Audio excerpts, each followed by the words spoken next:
Welcome back, everybody. Today's deep dive, it's both really fascinating and honestly kind of unsettling. We're going to be taking a look at what happens when technology, you know, grows unchecked. Right. It could lead to some pretty scary situations. Yeah. And we've got some stuff from you guys, a mix of fictional stories and real-world analysis of this potential future. Yeah. I think what really grabs you about these sources is how they mix that fiction with the reality. They really make you think, are we already on that slippery slope where we're choosing convenience over freedom? Yeah, that's what makes this so interesting to me, right? It's not like some evil genius like in a lair. Right. It's subtle, it's believable, and that's what makes it scary. Definitely. So let's dive into the fictional world first. Okay. This is the world laid out in the Technocrat series. Yeah. And we've got excerpts from that series that paint this really chilling picture of this guy, Victor Kessler. And it seems like he controls everything through this web of companies. Yeah. Like there's Electra for energy, Voltura Motors for transportation, Aetherlink for internet access. Right. They even have a social media giant called Echo. Oh, wow. And It's like he's playing a real-life SimCity. yeah, but with way higher stakes. And then, right? absolutely. Right. So how does he gain control? Because it's not through force. It's like through like these crises. Yeah, think about like the energy crisis of 2029. People were desperate for solutions, Right. and the Electra comes in Yeah, Kessler's company. with that green energy everyone needed, and it's like, have we seen this before? It's like that saying, never let a good crisis go to waste, right? Exactly. And so that's how he builds this empire. Yeah, brick by brick. But those bricks are dependents on his technology. Yeah, it's like we're slowly being nudged into this digital cage and we don't even realize it's happening. Right. And then there's the political side of this too. Yes. So the Technocrat introduces us to this President Ronald Slate. Right. And he just seems clueless. Yeah. Slate is really interesting to look at. Okay. Because it seems like he has good intentions. He believes he's doing the right thing. Right. Empowering people. Yeah, through progress. But he's actually helping Kessler gain more control. Wow. It makes you think about, all those tech giants in the real world Yeah. and their influence on our political systems, campaign contributions, all that lobbying. Are we really in control, or are we being influenced by forces we don't even understand? And it goes beyond just money, right? Yes. Because in the story, Kessler's internet company, Aetherlink, they want to launch this global satellite network. Right. And at first it sounds great. It does. Bridging the digital divide, connecting everyone. Right. But the excerpts kind of hint at something a lot darker. Yeah, this is where the technocrat gets really disturbing. Okay. Because Aetherlink isn't just about connecting people. Right. It's about controlling the information. What you see, what you don't see, what you think. It's all controlled by Kessler systems. That's pretty scary. It is. Yeah. And it's very similar to algorithmic bias and social media manipulation in our world. Yeah, it's like that Black Mirror episode where your whole life is controlled by an algorithm. Right. But here it's not just your social standing, it's reality. Exactly. And then we have Echo, Right. which is Kessler's social media platform, and it plays a huge part in shaping public opinion. It does. And just imagine Okay. a world where one company controls all the information you get and the platform you use to talk about it. Right. That's the power Echo has in the technocrat. Yeah. It uses our desire to connect and belong against us. It's like one giant echo chamber, amplifying certain narratives while silencing others. Yes, exactly. Yeah. Think about echo chambers and filter bubbles in our online world right now. Right. It's like the platform itself is designed to divide us and control what we think. And they do it all under the guise of progress, connecting the world, building a brighter future. Right. But it's really a wolf in sheep's clothing. Yeah, it is. And it's not just about controlling what we see and hear, Right. but controlling what we think. Yes. And that's where Neurosync comes in, Okay. which is Kessler's brain-computer interface company. Oh, wow. This one really freaking me out. Yeah. So it starts as this medical breakthrough, Okay. treating neurological diseases, but the excerpts hint at something a lot darker. Yeah. So think about it. Okay. It's a device that can read your thoughts, your memories. Right. It can even manipulate your emotions. That's insane. It's a level of control we've never seen. That's like a sci-fi horror movie. Right. But it raises those questions about how far we're willing to go with technology. Yeah. How much are we willing to give up in the name of progress? What happens when the line between human and machine disappears? Exactly. It makes you think. It does. And then there's the other companies in the technocrat, Right, like yeah. Humano, the robotics company, Mm-hmm. and Subterra Industries, which is very secretive. Yeah, they suggest that his reach goes way beyond the digital world. Right. So it's like he's building this empire on information, but also on our physical world. Right. But even the most powerful empires have cracks. Yeah. And in the technocrat, that crack is Gabriel Mansa. Okay. He's a former Aetherlink engineer who becomes a whistleblower.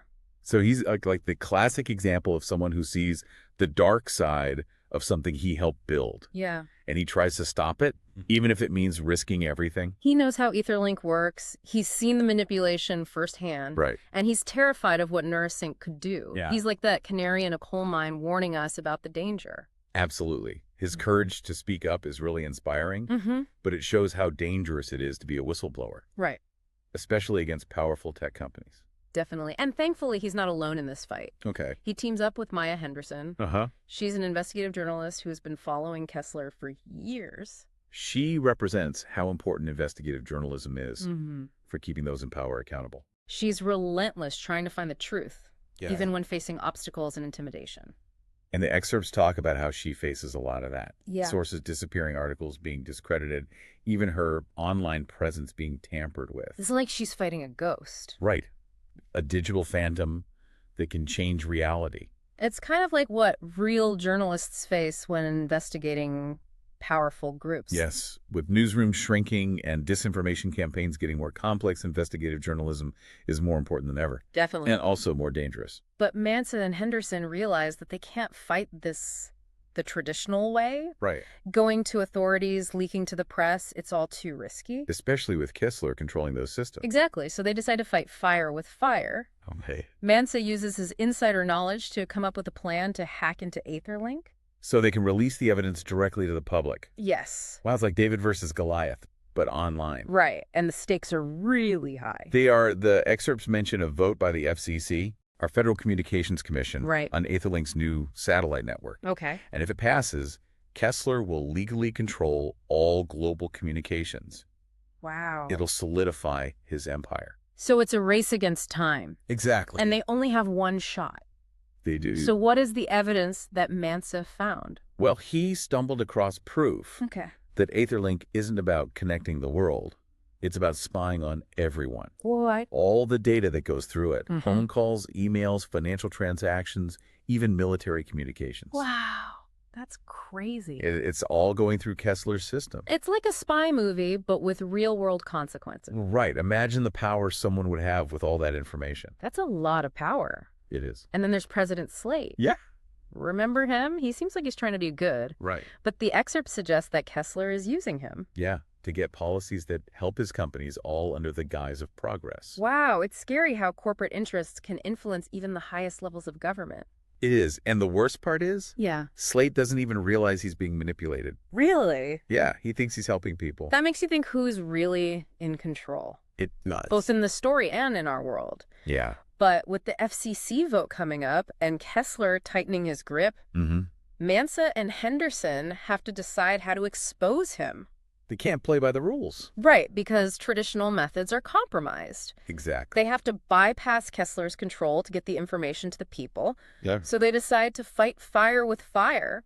Oh. Mansa comes up with a plan to hack into Aetherlink. It's a risky move. It is. It's like an act of digital rebellion. Right, and the excerpts describe this tense scene Okay. where they're racing against time, Yep. trying to get past all these firewalls and traps while staying ahead of Kessler's team. It's a big moment for them. Yeah. It makes you wonder if they'll succeed. Well, this is where it gets really interesting. And that's where we'll pick it up in part 2. So we left off with Mansa and Henderson trying to hack into Aetherlink to expose Kessler.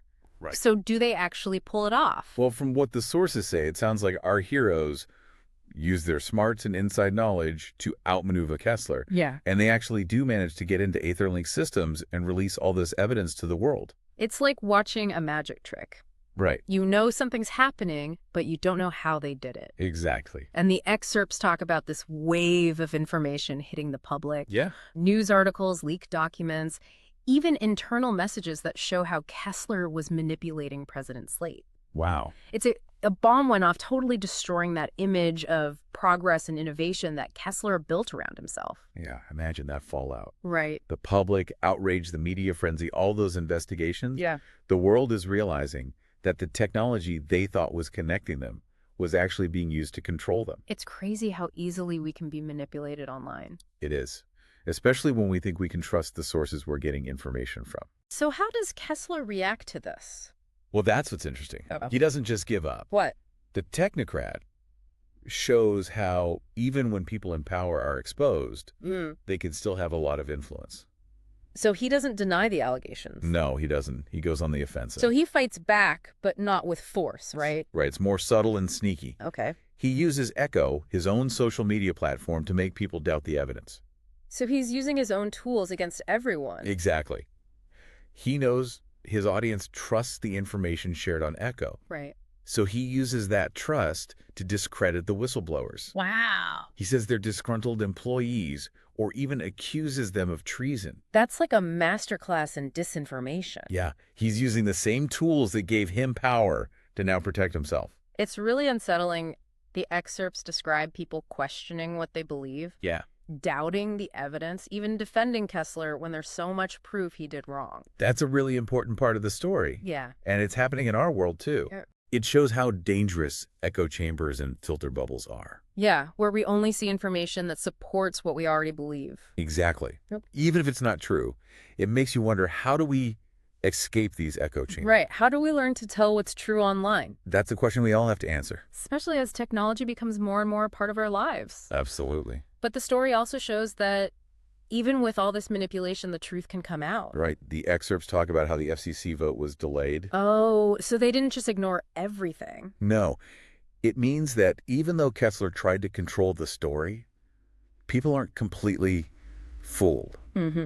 The seed of doubt has been planted. So it's not a total win for Kessler. No, he might have survived this, but something has changed. It's changed. People are starting to see how they could be manipulated, and they're focusing on holding those in power accountable. So what happens next? Does this new awareness lead to real change? Well, that's what we'll look at in the final part of the Technocrat. All right. We'll explore the long-term effects of this battle for truth. I can't wait to see how it all ends. Let's dive in. Okay, so Kessler's been exposed. His image is shattered, but empires don't just disappear overnight. So what happens next? So this is where the Technocrat gets really thoughtful. Okay. It shifts from a thriller to like a deeper look at what happens to society after something like this. So it's less about the immediate reaction and more about the long-term effects. Exactly. The sources describe a world where people are suddenly aware of how vulnerable they are. They start questioning everything, the tech they use, the information they see, the systems they rely on. It's like that feeling when you realize a magic trick is just a trick. Right. You feel a little silly, but also kind of wary because, things aren't what they seemed. And that wariness starts to change things. Okay. The excerpts talk about people looking for alternatives Yeah. to Kessler's companies. So they don't want to use his stuff anymore. Right. They leave Echo for smaller social media platforms, even if they aren't as fancy or easy to use. It's like they're choosing control over convenience. Exactly. They realize that convenience comes at a price. And that price could be their privacy or even their freedom to think for themselves. Exactly. And this change in thinking starts to affect politics too. How so? Well, remember the delayed FCC vote. Yeah. It becomes a symbol of this resistance. Okay. Politicians are getting pressure from people to look into Kessler's influence. To put in stricter rules about data collection and algorithms. Right. People want transparency and accountability. They want the government to put people before corporations. But Kessler's not just going to give up, is he? No, he's a smart guy. He knows how to control the narrative. So what does he do? He changes tactics. Instead of silencing people, he tries to confuse them. Okay. He wants to make it hard to tell what's true and what's not. The excerpts describe this big disinformation campaign to discredit the whistleblowers.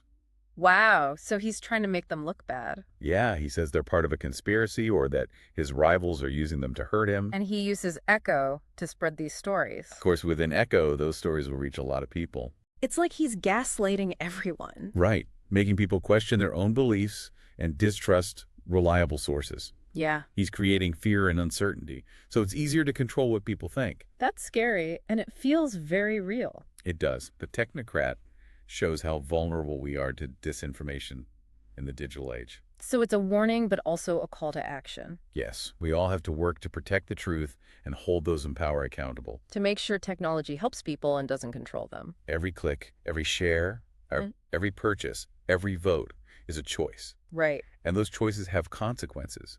We need to be aware of the information we see and the sources we trust. We have to be willing to question what we believe and to listen to different viewpoints. Technology isn't good or bad on its own. It's a tool. And it depends on how we use it. Right. The future depends on the choices we make. The technocrat reminds us that fighting for the truth is a constant battle. It takes being alert, thinking critically, and being willing to deal with tough issues. This story challenges us to be more than just users of technology. We need to help shape its future. Well said. This deep dive has been quite a ride. It has. Fascinating, thought-provoking, and yeah, a little scary. I agree. It's made me think differently about my own relationship with technology. That's the power of a good story. Definitely. Thanks for joining us on this deep dive into the technocrat. It's been a pleasure. We hope it's made you think and maybe even inspired you to look closer at how technology affects your life. Remember, the future isn't set in stone. We decide what kind of world we want to live in. Until next time, stay curious, stay informed, and stay engaged.